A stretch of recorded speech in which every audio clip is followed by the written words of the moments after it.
Hey, everybody, welcome to my guest tonight. I'm Jeff Revilla, your host. I've got a great guest joining me from Boston, actor, writer, podcaster, Deadair Dennis Maler. He's a podcaster, actor, comedian too. Tells you what your favorite comics really do. From Boston to backstage, he's got the tea with a side of sass and a tech degree. He's bold, he's brash, he's allergy free. Deadair Dennis is the guest to see. So grab a seat, the spotlight's bright. It's Jeff Revilla and my guest tonight.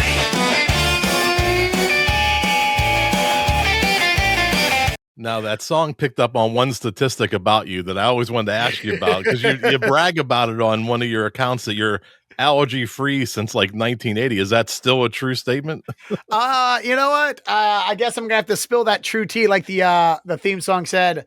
Unfortunately, no, I am not allergy-free anymore. All right. So the allergy-free joke came from like wanting to know, or like being big into like taglines and log lines and like marketing and stuff like that. Knowing that when I started doing comedy, one of my first early jokes was that I'm terminally single because I offer nothing to the gene pool to women. I am short, I'm fat, I'm bald, I have glasses. I am all the traits that we as a society have deemed is ineligible and open market for people to make fun of. But the only thing I have to offer you ladies for procreation is that your kid will not have hay fever because of me. All right. I've been allergy my whole life, born in 1981, 1 year before the TV show Cheers. There's a fun fact for you. It was a fact, but not fun. Anyway. So I used to use that tagline, and recently I found out,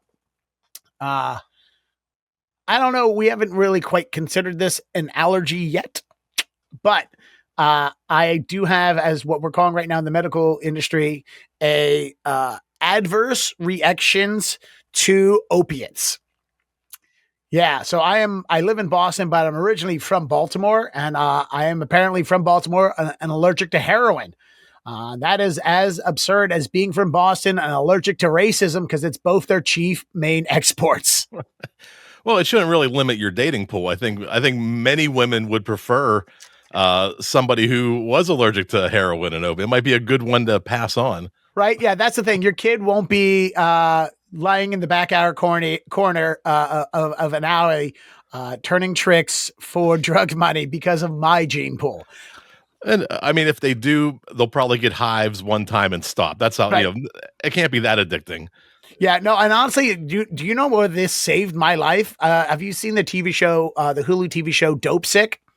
I have not. Dope Sick stars Batman, Michael Keaton, and a bunch of other actors who are all very good. I think when the Skarsgård, Rosario Dawson, they're all in it.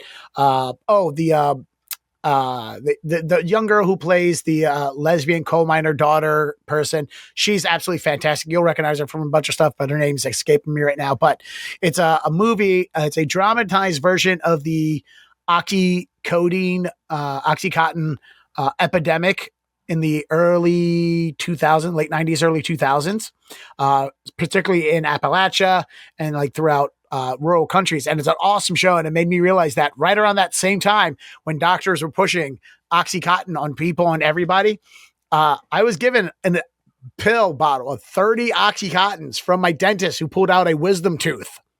He was like, here, take these. I took one. I still reeled in pain. I sold them on the streets for $10 a pop. Made what's that? $3,000, $300? Yeah, I guess it's $300. Made $300 and then was like, all right, cool, done with it. Never had to worry about ever, which I could have been a part of that opioid epidemic of the early 2000s. I was right at the right age of that group where I could have just pop at Oxycontins for a wisdom tooth and then become one who is inflicted with the addiction and ruined my entire life. But luckily that didn't happen. So thank you, my adverse opioid reaction, for saving my life. And to show you how much times have changed, I just had Achilles surgery. I tore my Achilles tendon. They had to attach it back to my bone. They gave me 7 pills for like a major surgery. So you don't even get any Oxycontin anymore. Yeah, no. Well, Dennis, thank you so much for joining me. We've met before on a trivia show I hosted. You were right there in the final running of the 3 contestants. We had a great time. I was like, this is the perfect show reconnect with you. And what we want to do on this show is tell your story, tell you your roots. How did you get into comedy and radio and podcasting, and see what lurks in your past that kind of cross paths with who you are today. And we kind of want to find out, what made you who you are today. And, you mentioned already you're from Baltimore. How long do you live in Baltimore for? I'm born and raised in Baltimore County, right just outside of the city, but like living in the city and back and forth, just outside of the city, an area called Dundalk. If you're from the area, you know what that means. It is a working class, mixed, multi-ethnic neighborhood of Baltimore that I still go back to, and I will say I enjoy. I know how other people won't, but it was my home Baltimore was my home for the first 31 years. And that's when I moved to Boston. I've been living in Boston since. Apparently I only live in cities with the letter B that begins their names. Next I'm going to move to Boise and Poughkeepsie. Yeah, we'll always have you here in Pittsburgh, Pennsylvania as well. Yeah. Love to have you up here.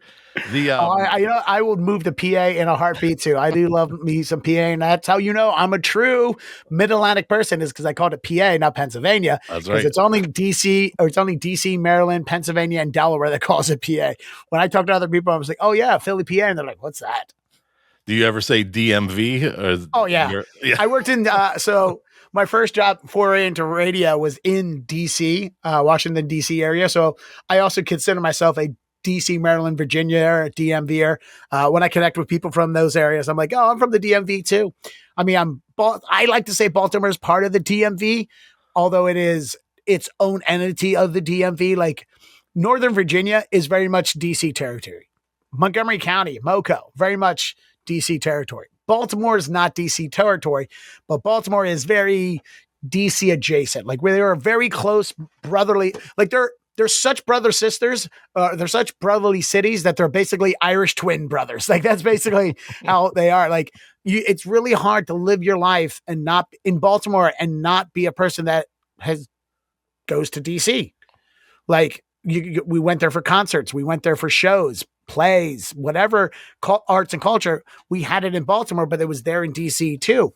So for me growing up, it was commonplace to be able to leave your neighborhood, leave your city, go to other places and see things. Whereas that's not the culture here in Boston. It's very much been not the culture. And it's very weird. Like when I first moved here, going on 12, 13 years now, I would meet people and I'd ask them a question like, hey, which direction does this train run? How do I get to this place? I just moved there. And someone like, oh, I just moved here too. And I'm like, oh, cool. Where'd you move from? They went Malden across town. I'm like, I moved 400 miles. Like you moved 4. How do you not know how any of this works? What's going on? Why is this? So yeah, at 31, I left Baltimore. But before we get into all that, leaving Baltimore, the foray into entertainment was I was born with what Kevin Pollak calls the hey, look at me disorder, where I just needed the attention. I was a middle child, the youngest of 3 boys. I had 1 younger sister. Everyone got more attention than me. I was already small and runty anyway, by society's standards. So I needed a lot of attention. And one of those outlets was theater. I was doing plays and stuff like that. And I was coming up in the 1980s and 1990s. I'm going to keep referring to that way. Last century. I'm going to was where technology was becoming more and more accessible. So video cameras, VHS, recorder stuff. My family, we didn't have any of that stuff, but other people did. So I was able to get my attention fixed through these means. And while also being a tech head, I wanted to know more about those technologies. So as I was growing up in high school, when they were like, oh, pick a career. My father was a construction worker and a criminal, but and he ran numbers and sold drugs, and he pirated black box cable machines and stole a whole truck of 7-Up one time. Anyway, he was also construction. So I always enjoyed building. So building led me into technology and creative arts that way. And plus, all at the same time, acting and performing and entertaining and making people laugh. And I grew up in the comedy boom. So I saw stand-up comedy on TV every night. And then all of a sudden it disappeared. And then came back in the late 90s. But so I had all these things, and I grew up in a world where they kept telling us late Gen Xers that you can grow up to be whatever you want. We had a supportive group of parents that were like, you can grow up to become whatever you want. You want to become an artist, you can become an artist. Like that day and age, it was like, you need to grow up in Great Depression era, boomers, and you need to get a job and be practical and start a family. That kind of wasn't around when I was growing up. Like, Reality Bites, the movie starring Winona Ryder and Ethan Hawke and Ben Stiller had a huge, profound effect on me and my ability to want to become someone working in the entertainment industry. And I always saw the back side of entertainment. I always knew that entertainment was created by people. I can't remember when I was a kid thinking that Captain Kangaroo was real. Like I knew he was an actor and that somehow all of this was created by writers. So I knew that creative arts was a profession that you could take seriously and get into. VFX backgrounds, shows and stuff. Steve Savini, the very famous special effects artist, had a TV show where he would teach you how to do homemade DIY gore effects. And I remember watching that, and Fangora magazine told you how to do blood applications and stuff like that. So I grew up all the way with that. So as I was trying to pick a profession, trying to be practical, I picked civil engineering because my father, when he's like, don't grow up to be a construction worker. If you want to do that, be an engineer or be an architect, work with your brain. My father always, who was somebody who worked with his hands his whole life, really tried to instill with me, be someone that doesn't have to work with your hands, work physical. Don't work physical, work mental. Get a job where you are appreciated for your brains and you're not your brawn and your body. And so I was like, oh, civil engineering, they're the people that make construction happen. Architect designs it, civil engineer makes it real. So I went to carpentry school in high school because I didn't get into the computer programming program or the computer aided design program. So I was in construction with a bunch of numbnuts, no-brained morons, one of whom had 5 kids before high school graduated. From 4 different baby mamas, by the way, who went to 6 different high schools. One of them, she was bad at math, apparently. So I wanted to do that. And as I was choosing my colleges for that, I chose the Naval Academy, I chose University of Maryland, and I chose Montgomery College in Rockville, Maryland, out in Montgomery County, outside of DC, in that order. Couldn't get in the Naval Academy, couldn't get the senator to write a letter of recommendation for me, despite being an Eagle Scout. University of Maryland accepted me, and I had a grant for them. And obviously community college, anybody go there. So I decided that I was going to hold my grant off for a year and go to Montgomery College and do their engineering program. And then I realized that caused me to lose my grant. So I didn't have enough money for college. So I stayed in community college for 6 years and never paid for my last semester. So technically I never graduated. But I've earned 3 degrees and as the day I was going to register, I drove all the way down there, got lost, drove all the way down there, paper map, got lost. I go to register for my classes and I'm looking through a program and I'm like, civil engineering is so serious. It's so fatal. It's so doesn't feel like the thing that I really want to do. Let me see what else they have. And I'm looking through the pamphlet and I get to the last page and it says television program, radio program. And I went, I've done theater. I did tech theater. I love tech theater. Operating a camera can't be any different than operating a spotlight. Fuck it. This is what I'm going to do. So I signed up for the radio program, the television production program, and the broadcast journalism programs. So I have 3 associate degrees in those fields that I've finished over the 6 years. And as I was still in college, I really started pushing more to radio than TV because radio was difficult for me. Being in front of a camera, operating the cameras, operating the audio equipment, all the tech stuff came so easy to me. But being able to run the knobs, play a song, talk over it, think, read, and do all that stuff while talking into the microphone all at the same time was difficult. So I loved it. I cared for it more. And I started thinking about how radio, I grew up listening to the radio, WHFS 99.1, the alternative rock radio station, 98 Rock, the Heritage Baltimore rock station, I listened to those stations and they were funny. They had comedians on, they had musicians on. And I realized that radio was the intersection of everything I loved. It was the intersection of music, right? Because I wanted to be in a band, right? Who didn't want to be in a band in the 90s, right? I wanted to be a comedian. I wanted to be an entertainer, and I wanted to interview people. I loved interviews. I still love listening to interviews and stuff. And that radio was the intersection of all that. And it was technical, because in radio, you work by yourself. There's nobody else. There's no big crew. I mean, in news radio, there's crews, but like the jocks on the radio that pop open a mic and just start talking, that's them all day long by themselves. And so as someone who was both in front of and behind them, the microphone and cameras, radio was the thing, man. That was my jam. So as I was going through the radio program, getting good, working hard at it, my teacher said, hey, I know a guy who works at a radio station. He's the operations manager. He always asks me every once in a while to send him my best students. You're the only one I got. That's good. Why don't you go apply for a job as a board op? It's an entry-level position. I'm pretty sure you can handle it. And so I did. And that's when I started working for Clear Channel Radio. And let's see, I was 22, so it would have been 2003. Yeah, 2003.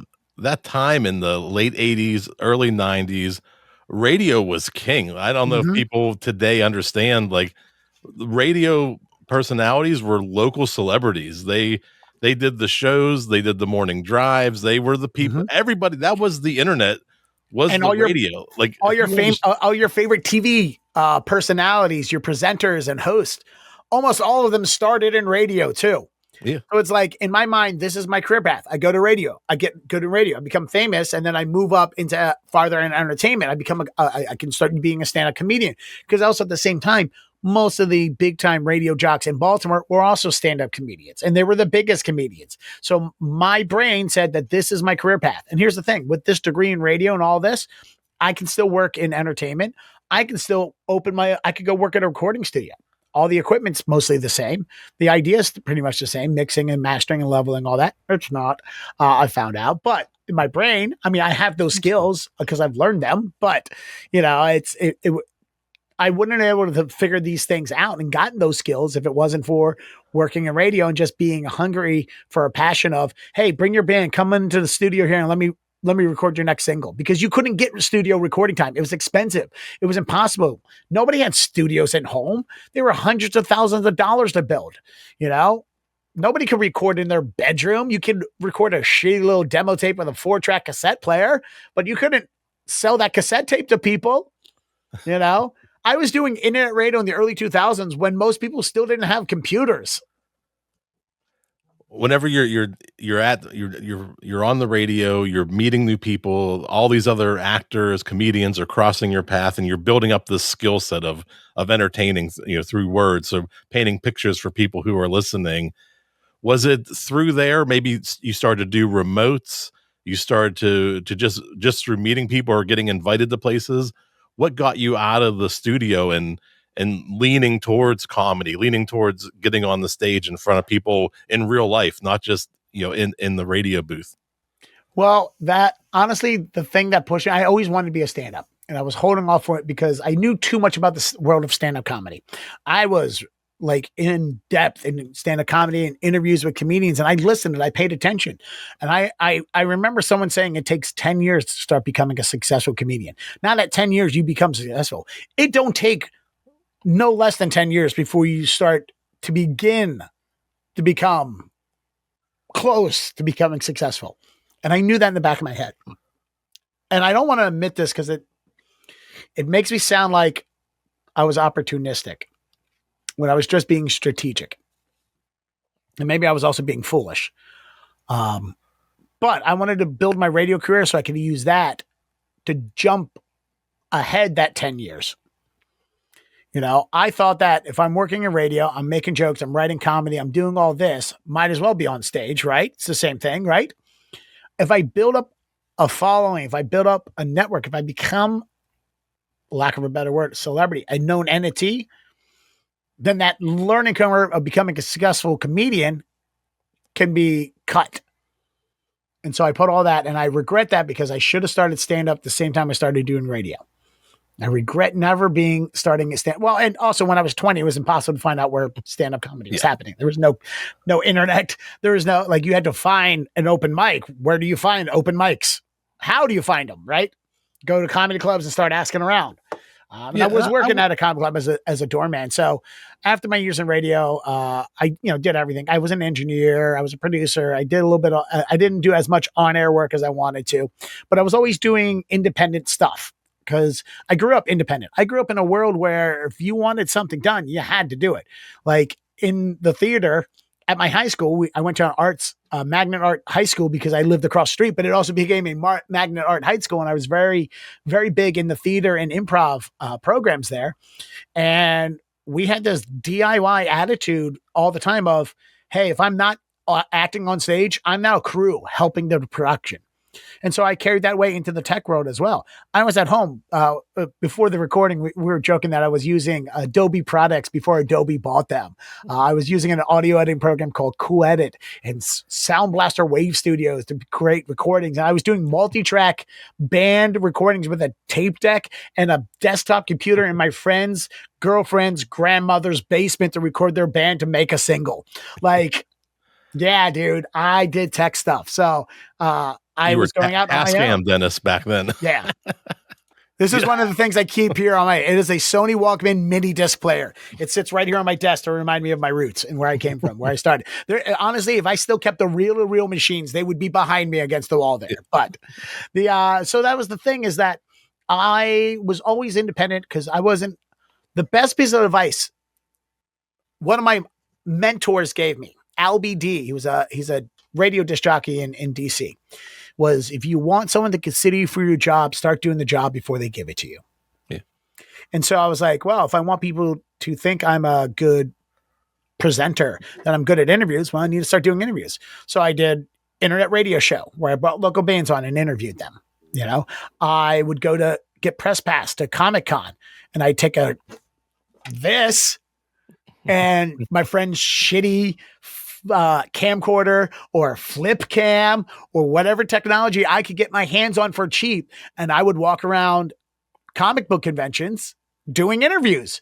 And you know how many people back at the Comic-Con days, the comic book convention days, I would show them the cameras, like, all right, do something cool. And they would just stand still and pose because they're so used to taking photos. None of them were used to taking video because nobody was carrying video cameras around in their pockets every day with them. I'm doing this pre-iPhone, pre-smartphones. Like, yeah, like if you brought in a camcorder, it went on your shoulder, and like professional cameras were big and bulky. Like consumer ones were even bigger and bulkier, went on your shoulders, you know?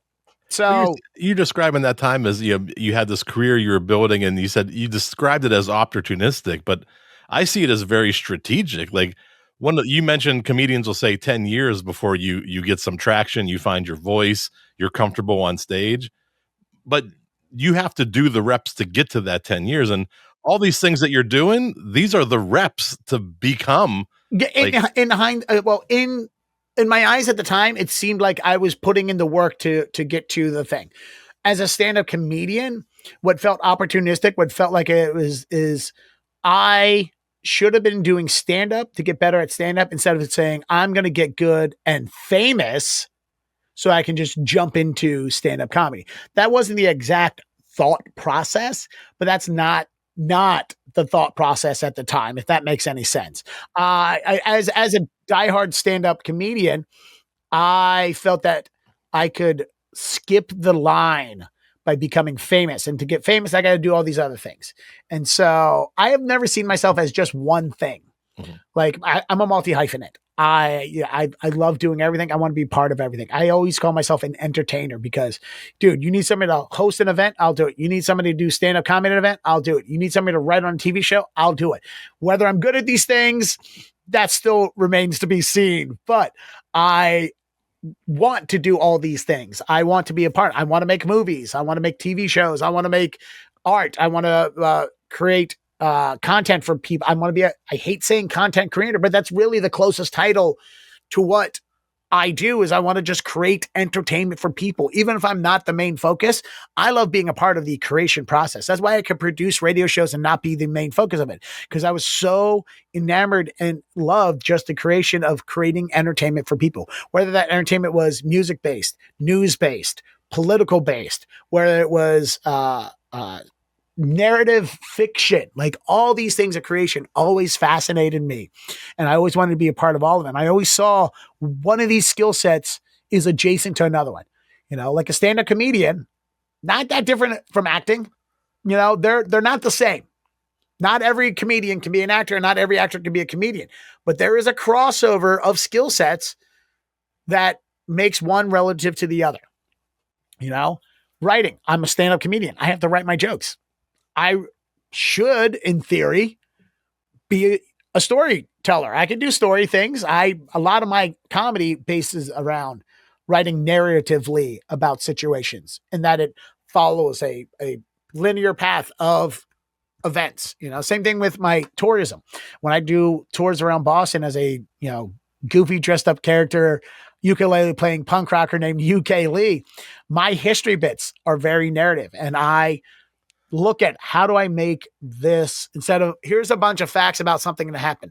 Here's how do I make this dramatic? How do I make this a story? How do I enthrall you for 5 minutes while driving around the city of Boston to tell you a story about these scrappy, young, scared farmers who took arms after working throughout the middle of the night by moonlight to stop the British Army from sailing from the harbor into the Charles River to attack the city of Cambridge.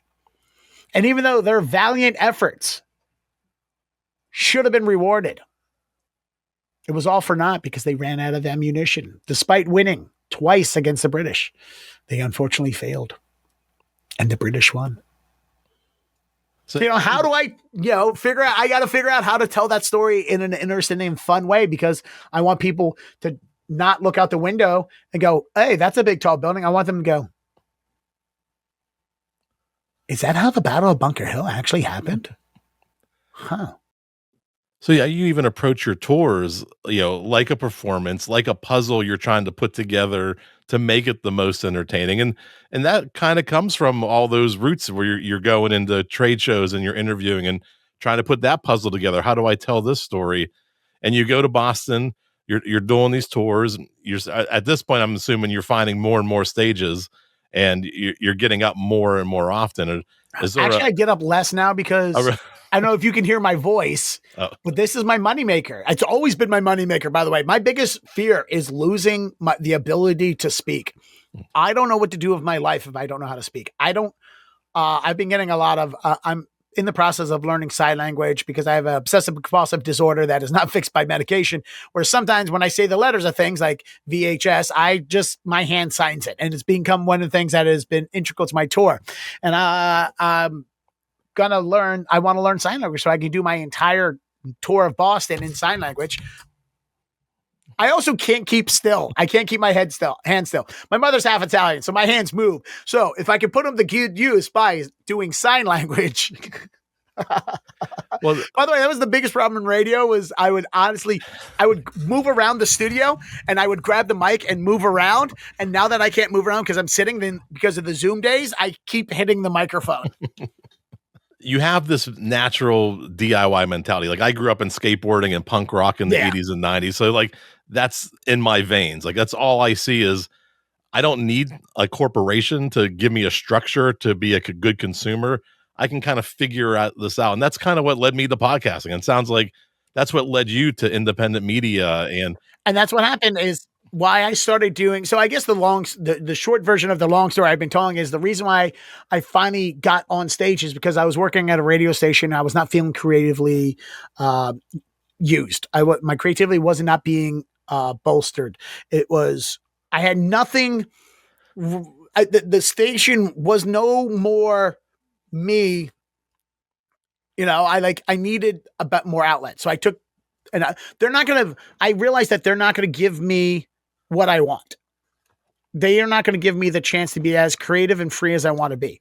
So what had happened was I just finally decided to start doing stand-up. MLK Day, I went on to an open mic finally, and I just started doing stand-up, and I haven't stopped doing stand-up since. And so now we're 14, 15 years later of finally doing stand-up comedy regularly, and for realsies. And as a profession, I have a corporate booking that just came in today for later in the year. That I looked at and I was like, oh, I can take 2 days off from my day job because this is enough pay. This money they're going to pay me is worth 2.5 days worth of my day job giving tours of Boston. So I'm going to take 1 day off. I like money. I need it. So my money. Yeah. If I can figure out how to go to work, drive 3 hours to Maine, do this corporate comedy show, and then drive back home another 3 hours and wake up and go to work again, I will do that. I'm rich. Yeah.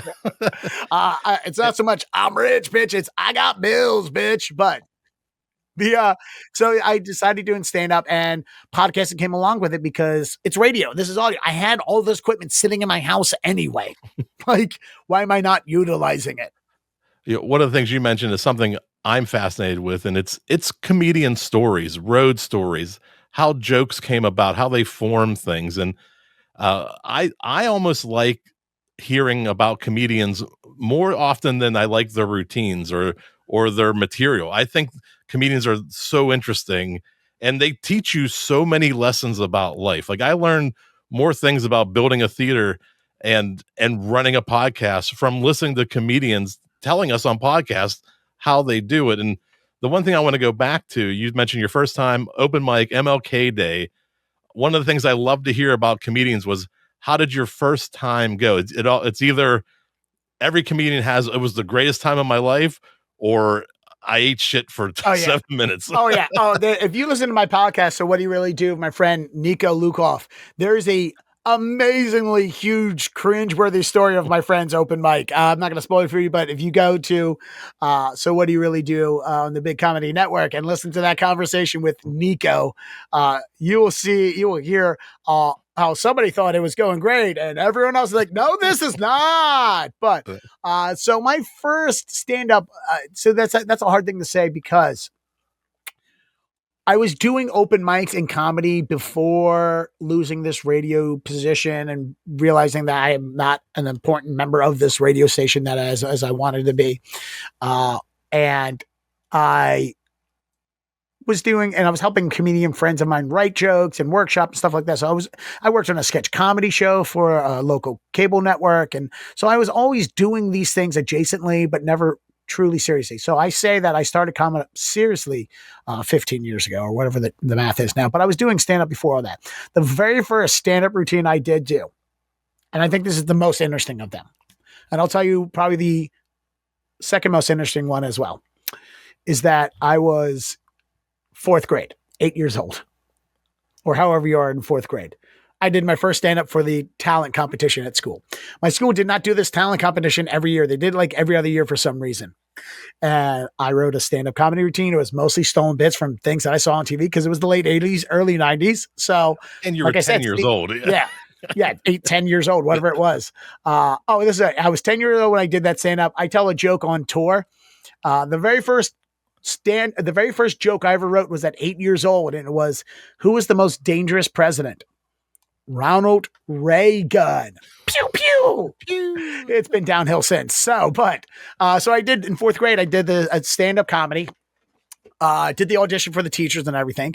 I wore like goofy, loud clothes, 3D glasses, a big bright green trucker hat. And I stumbled around on stage trying to find the microphone until I took the 3D glasses off. The first joke was a prop joke that I stole from a comedian, which was also half-assed. This comedian, I don't know who this was. If somebody can find out who did this joke, tell me who it was. I would love to give him credit for it. He goes, hey, when you look in the back of the magazine and they got the advertisement for the sea monks, I ordered a couple of sea monks. And hey, tell me, is it supposed to get this big? And he holds up a big jar and it's just a big gorilla face inside of the jar. And I made the same thing, but instead of having a gorilla face in a bottle of water, it's just highlighter painted yellow gorilla face on paper inside of a jar. And I did it to the entire school. And I went, oh boy, tough crowd. Yeah. And that's when they all erupted and laughed. And I went, All right. That's what this feels like. Okay. And I started telling jokes. I told a joke from Ronald Reagan that he told in a press conference. I stole a joke from the former president at the time. I stole so many jokes. I did impressions. And then I started improvising and making up impressions on the spot because I was feeling the moment. And that was the bug, dude. Like I was already, hey, look at me. Let me be in school plays. Let me act. Let me do this. Let me get in front of the camera. Hey, let me dance and sing. Let me do karaoke. Let me do all this. And when I did stand-up comedy, I was like, this is what I need. This is me. This is where I get to be the real me. And still on stage, I'm the real me. You know, this is held back. Yeah. You know, everyone says it's on stage as a comedian, you're self-amplified. No, it's the opposite. That's free Dennis. This is the Dennis that has to be palatable for humans. And this is him holding back so that he's not a fucking Daffy Duck Looney Tune bouncing around the stage, bouncing around the room. You hear the stories where the first time it was like, I can't believe I got laughs. It was amazing. They come off with this incredible energy and they get hooked that way. But you almost hear the opposite story where like nothing worked. It was the worst. And that's what happened when I started doing 15 years ago, when I started like, I'm going to be a real comedian. I was taking my radio bits on stage with me and they weren't flying. They weren't working. I ate plates of dick, as we call it in the industry, eating dick. When you bomb on stage, I ate big plates of dick for 2 years. I finally put together a 5-minute raunchy, dirty set that worked in Baltimore. I moved to Boston and it sank like the goddamn Titanic. It did not play. They hated me here. And I bombed for another 10 months straight. And what made Boston mad at me is that it didn't affect me because I already knew what bombing was. And I knew that my dirty jokes, I didn't like doing them anyway. So I was scrapping my plan when I moved to Boston was to scrap all my material and start all over again. And I did that. And I had to find out who I was and what my voice was and what was me. And what bothered them the most is I did it. I bombed with confidence. I could work a room. I had those chops and ability. What I didn't have was the material behind it. I'm not charming. I'm not likable. I'm a big presence. I'm very aggressive. But in the moment, I can be funny. You know, if you don't immediately start to hate me as soon as I walk in the room, I can be pretty laughable, charming. I can be quick with a joke. I'm funny. I was good with crowd work. When there was a crowd at an open mic, if I was talking to somebody, they got mad. They're like, hey, stop doing crowd work, Dennis. Stop doing crowd work. Fuck you, Tom. This person's laughing.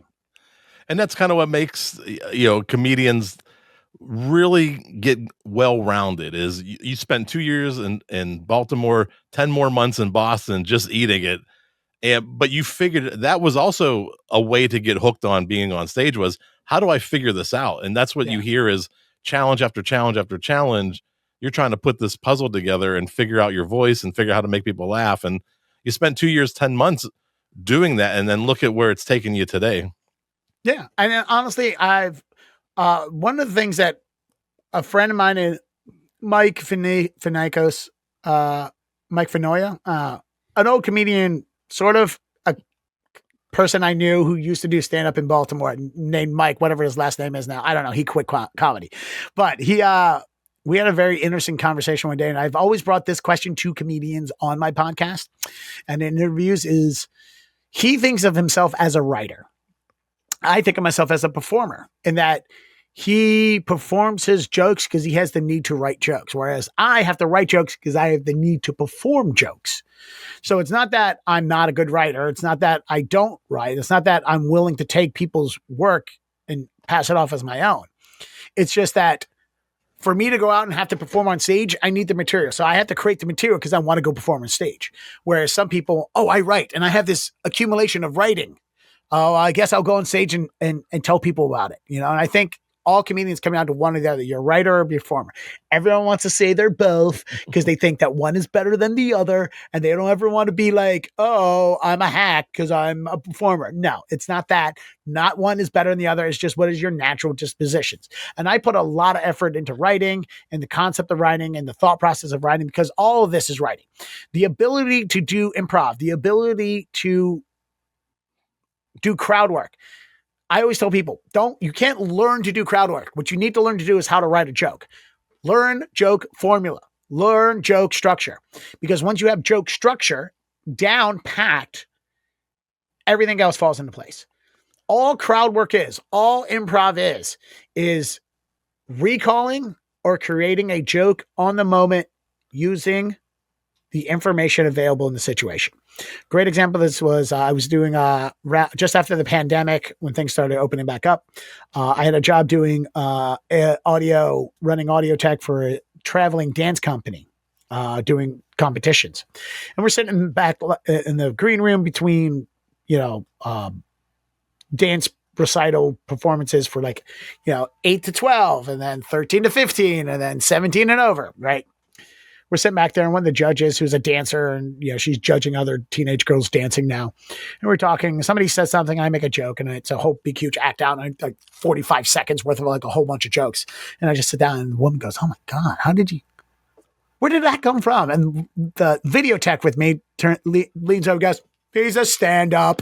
She goes, "That's amazing. How did you just in the moment come up with that very unique bit that was hilarious, specific to the moment, and very intricate? How do you do it?" I was like, "Well, it's joke structure. That's the thing.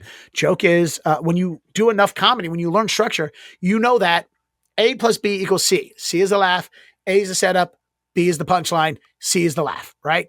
D is your tagline." So it's like, if you understand how to get how to plug in A and B. All right, here's the situation. A, you gave me the situation. All right, so that situation, what is going to elicit a natural, surprising reaction from the person using this information? Well, you want to use the thing that is the most opposite, but still relative to it. So I quickly thought in my brain in seconds, because of natural instinct of writing, I got to the point when, all right, so what is similar to the situation we're talking about, but the exact opposite, but related enough to elicit a surprise reaction to it? Oh, it's this. It's Gregorian chanting or whatever the joke happened to be. And that's it. And she goes, oh, cool. Well, can you make a joke about all the kids who are dancing? And I was like, you as a black woman want me, a white guy, to make a joke about a bunch of little girls in skimpy dresses running around the stage? Yeah, I know a trap when I see one. Goodbye. Goodbye. Well, you mentioned it a little bit earlier, and we both, and I especially love comedian backstories and your podcast. So what do you really do? Tell us a little bit about that and where we can find it as we wrap up here. And you referenced it a little bit, and it's a fun podcast. It's on the Big Comedy Network, which you can find on YouTube under Big Comedy Network. Search for them. It's got a bunch of green lettering. Or, ilovebigcomedy.com. They have a whole series of comedy specials, podcasts, TV shows they're producing. Two really awesome people that are LA, Kentucky, bi-coastal based, Catherine and Scott. Happy birthday, Catherine. They are people I met during the pandemic doing Clubhouse and Zoom shows. Scott is a cruise ship comedian he was doing comedy in the 80s, when I was a little kid watching it on TV.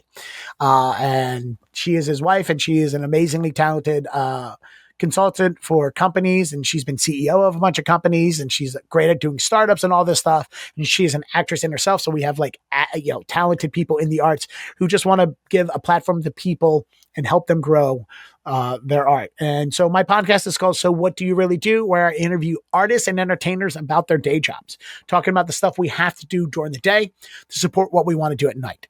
I've been fortunate to have a lot of really good, fun, interesting day jobs: radio, acting, comedy, comedian, and working tech and all these stuffs, doing interviews. But I've also had shit jobs like selling cell phones at Best Buy and waiting tables and bartending. And I realized there are other people in the arts that have interesting jobs too, not just working baristas at Starbucks. So that's the things that we talk about. We talk to musicians that are not just music teachers, but like scientists in labs with white coats and chemicals, and comedians who write for TV shows. Writers for late night have been on my podcast. Jim Jeffries, the very famous Australian comedian, British comedian, American comedian, television show host and presenter, has been on the podcast because I built a good reputation of doing good interviews with newspapers and on podcasts, and he came on the podcast. Jessica Kirsten, who's blowing it up right now as a comedian on TikTok with her clips and stuff. She's a heritage comedian for a very long time, very funny and talented. And she came on it and she gave me the best compliment in the world. She was like, wow, you really are a good interviewer. And I love hearing that from somebody who can recognize that. And she's amazing and talented. And I've had also just my friends who have day jobs, nannying and doing comedy at night. So those are the people, that it's just like you, where we're finding out the backstories of these people. We're figuring out what they have to do the things that they want to do, because we're not all so fortunate to be able to jump right into the industry that we want to be in and be able to get paid for it. Yeah. So some of us have to do the things that we don't want to have to admit, or some of us had that practicality. They had that parent that said, no, you're going to go to college. You're going to become an architect. No, you're going to go to college and you're going to become a doctor. And they still got that bug. They still want to perform. They still want to be that doctor, but they really want to be on stage in the limelight too. That's so what do you really do? It's on YouTube, the Big Comedy Network, I believe it's called. Deadairdennis.com. Reach out. You can find how to book, where you're performing at, upcoming events. You'll be traveling again soon, you said, for about 3 months on the road. Yep. And if you want to take a tour with me in Boston, ukleeduck.com, ukleeduck on the socials. DM me. I'll let you know when I am doing one of my 80-minute comedic historic tours of the city of Boston as well. Awesome. Let's go back to that theme song. He's a podcaster, actor, comedian too. Tells you what your favorite comics really do. From Boston to backstage, he's got the tea with a side of sass and a tech degree. He's bold, he's brash, he's allergy free. Deadair Dennis is the guest to see. So grab a seat, the spotlight's bright. It's Jeff Revilla and my guest tonight.